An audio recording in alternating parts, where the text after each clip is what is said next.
Yay.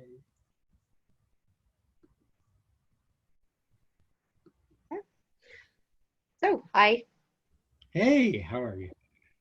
good. If you would like to just start off by saying who you are, like your name, a little bit about where you are. Sure, I'm Mike Cotayo. I'm from New York, but I live in New Jersey now, and I'm a psychotherapist, Gestalt trained therapist. I'm a social worker. I identify and love that title at heart. It's just what I do now is counsel people for a living. Okay.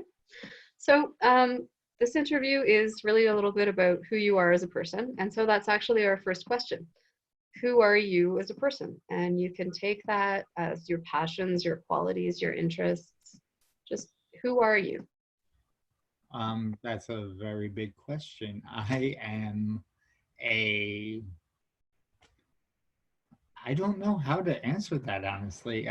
There's so many things, like all people, there's so many parts of my personality.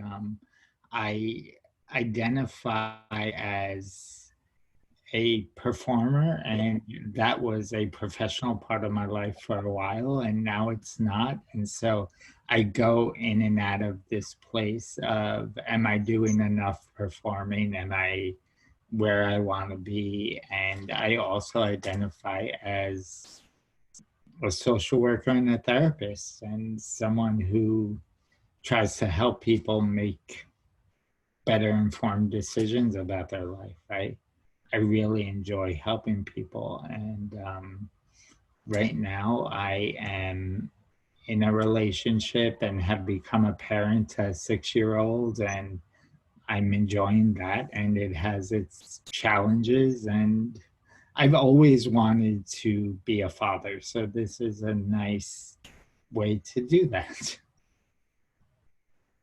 Wow. Okay. So the next question that we have is sort of in a relational sense.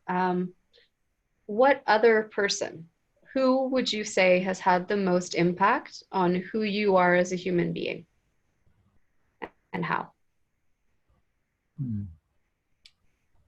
I was I was a stand-up comic for so long, and I think when I get asked that question, I think of comedians who have inspired me, and like um, Richard Pryor, one has really shaped how I see myself and how I see people, and also like people who have inspired me are people who do acts for other people without regard to their own well-being or need for attention. I think that's the biggest part of who I look up to are people who just do for others without thinking about how will it serve me.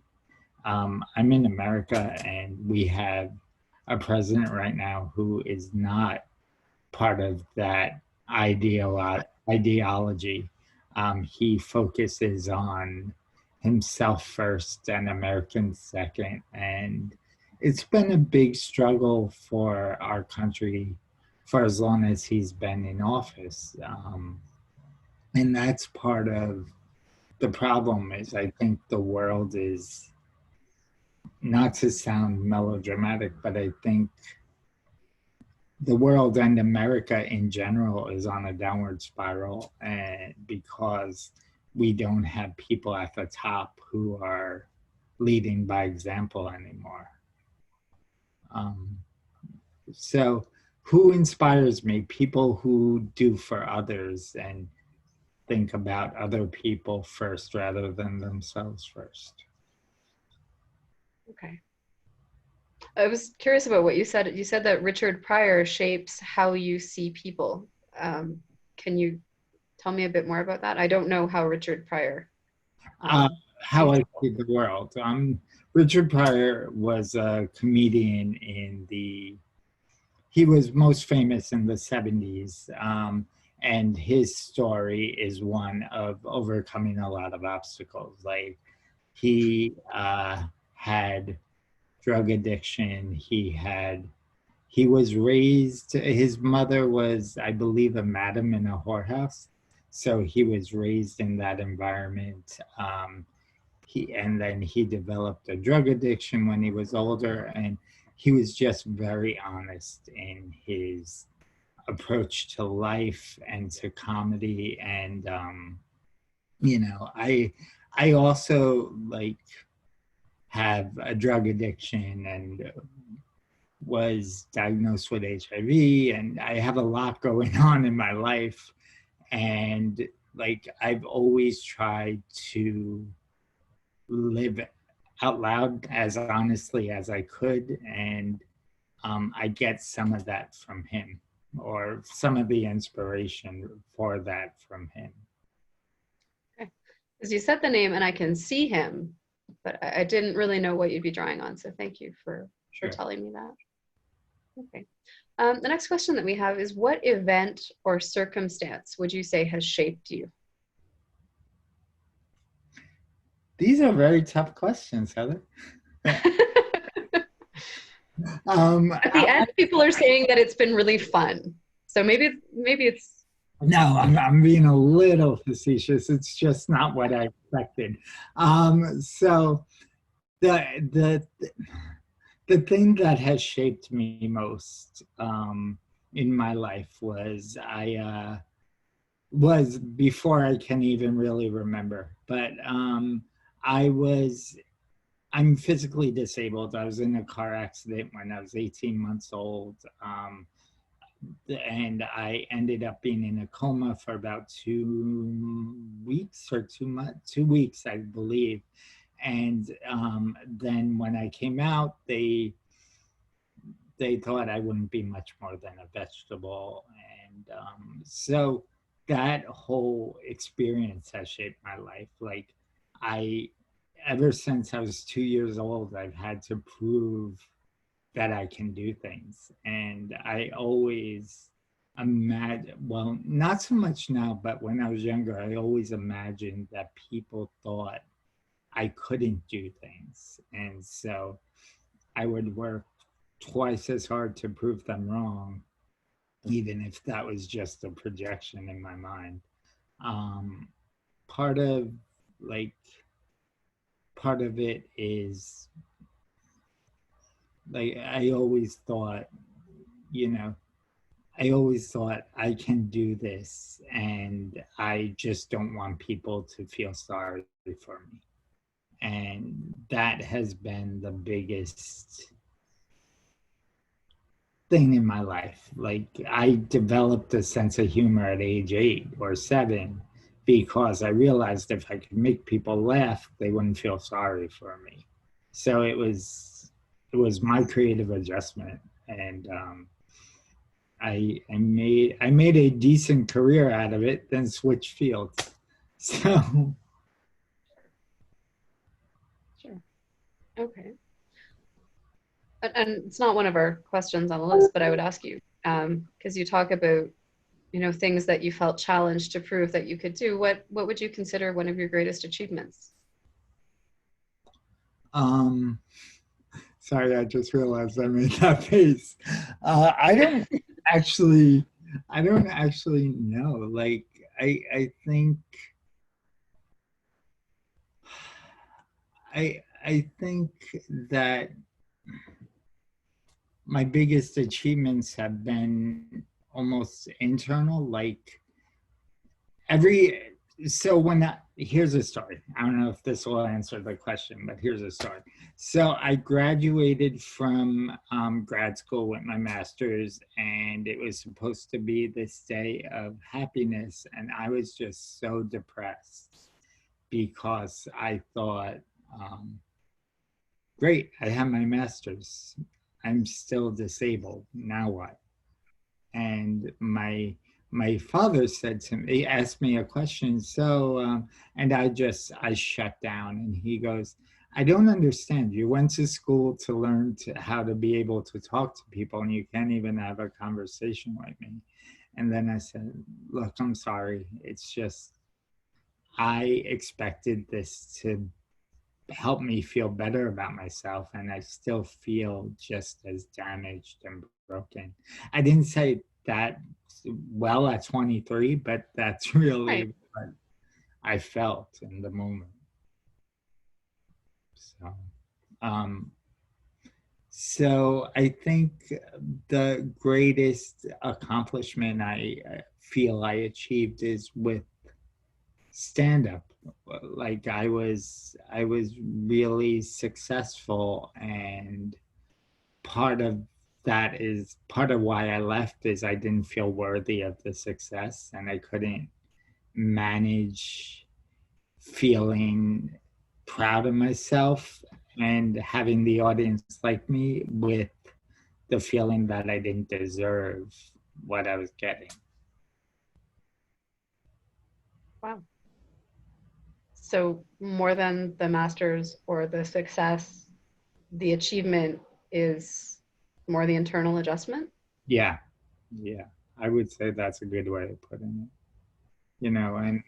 And part of like what there was a while where something I didn't feel seen for a long time the the profession, and like that really started to by the Gestalt profession, and that really started to change for me once I went to Toronto, and it's not Toronto, I'm sorry, Sicily. And Okay. that was really helpful for me because it made me feel respected in a way I didn't feel before. And how did you get into Gestalt? How did that happen? I was working at an agency, at a adult day healthcare agency for people with AIDS.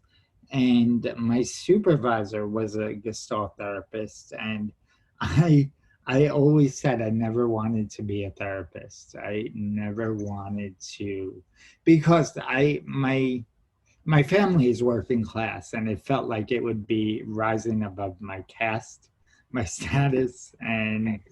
I didn't want to do that. I also felt like therapists couldn't really be themselves. Like I had this fear I would lose my sense of humor, which was so much a core part of me. And then I had this supervisor who, her name was Joy. She was amazing. Her name is Joy. I saw her for lunch not too long ago.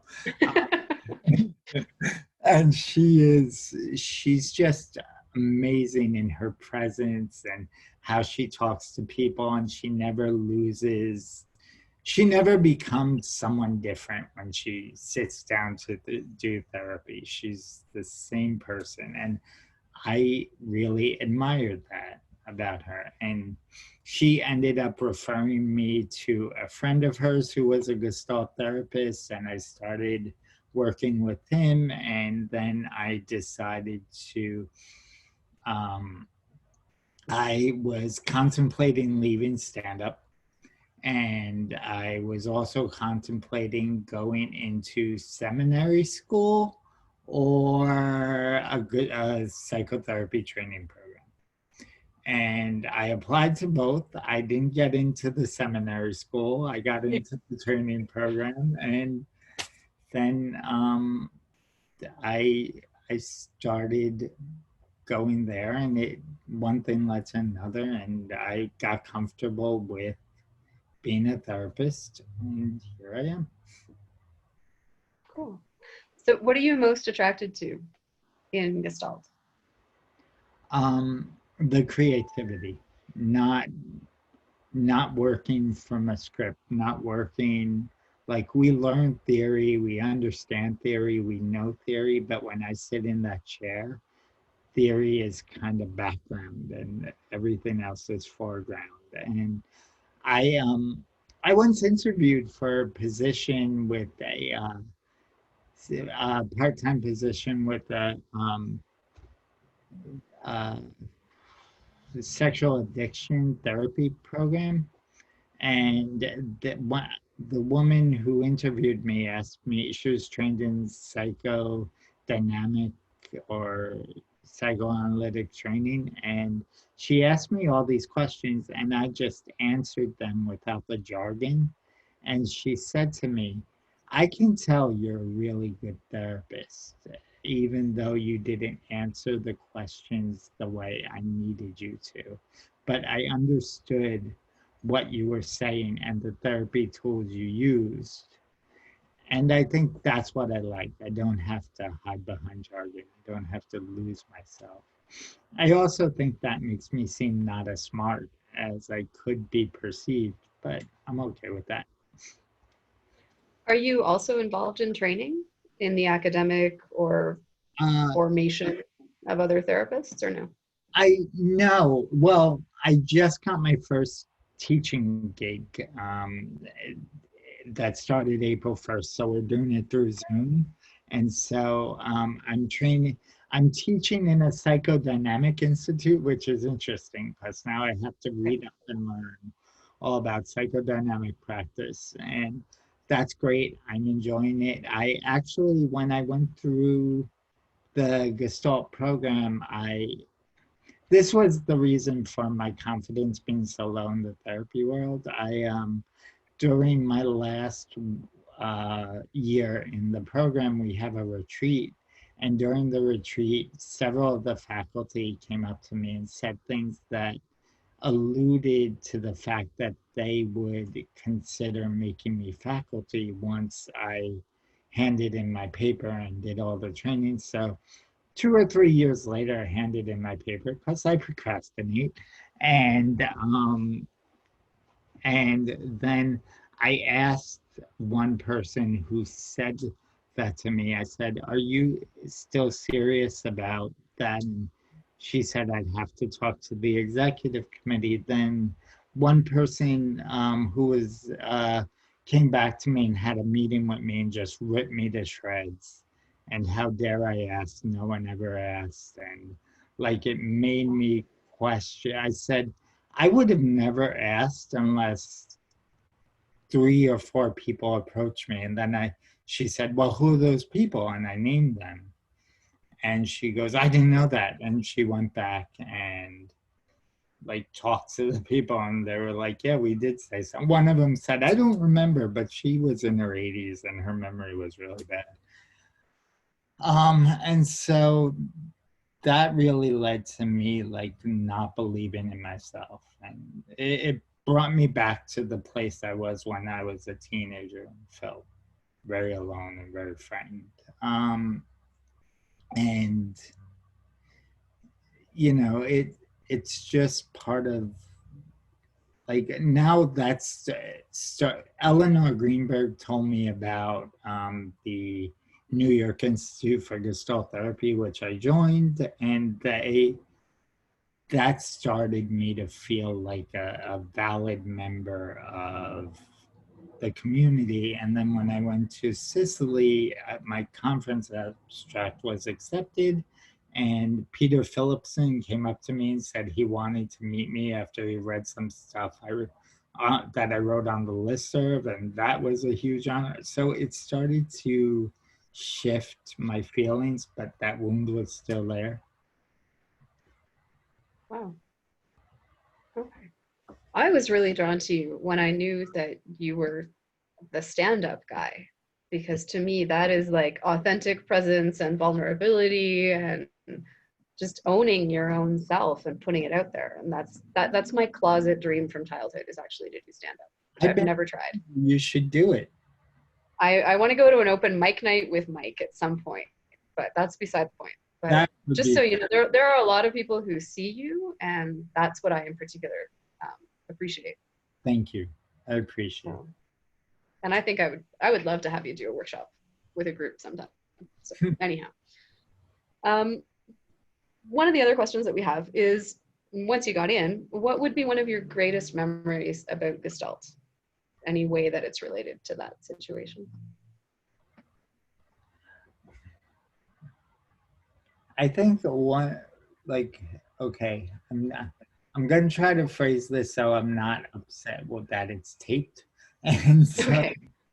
um, like during my final weekend, I was able to do a lot of work around my family dynamic, and I got to like really come to terms and accept like what life was like growing up, and like it helped me heal old anger.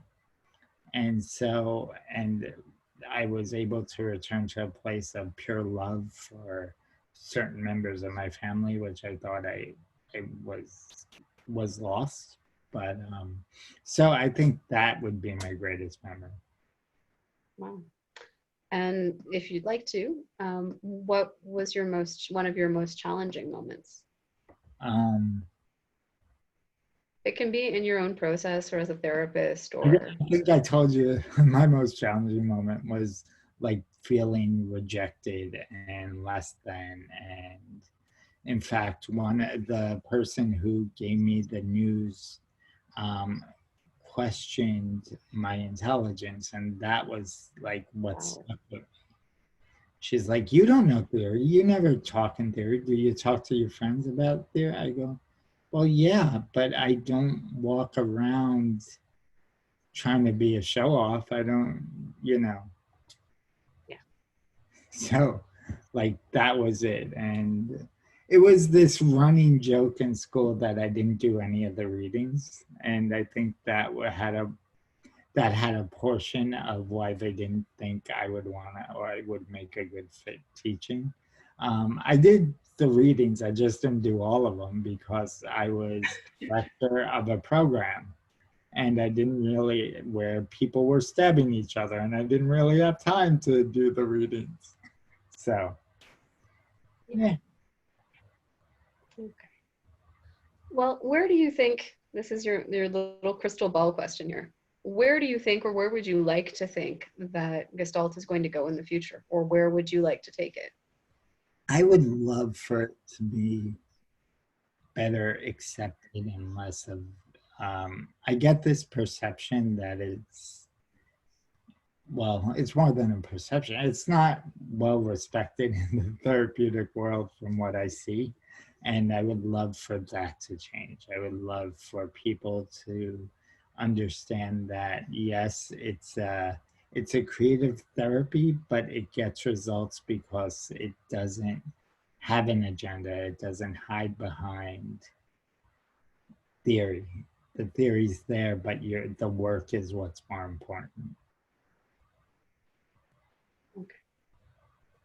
Um, I think maybe you've answered this in different ways, but maybe it will come through with the question would be how has Gestalt affected you as a person? It's made me more authentic. You know, I was, I think part of it was, I've always, when I first entered the program, my therapist said to me, this program will change you. It'll change your life. And he was right. I became much more aware, much more honest. I didn't hide behind my humor as much. I didn't use it as a defense. I was still funny, but I was able to use it more judiciously or more appropriately. And I was really like, I worked through a lot of my self hatred and self esteem, low self esteem. And um, I think I became a better person, if that makes sense. Yeah. So it made me me. Oh, okay. Well, I'm out of questions. So if there's anything else that you'd like to add, um, I think what I would like to add is I really appreciate people's authenticity. I appreciate how they um, are messy in every sense of the word. I find that I'm a ditz.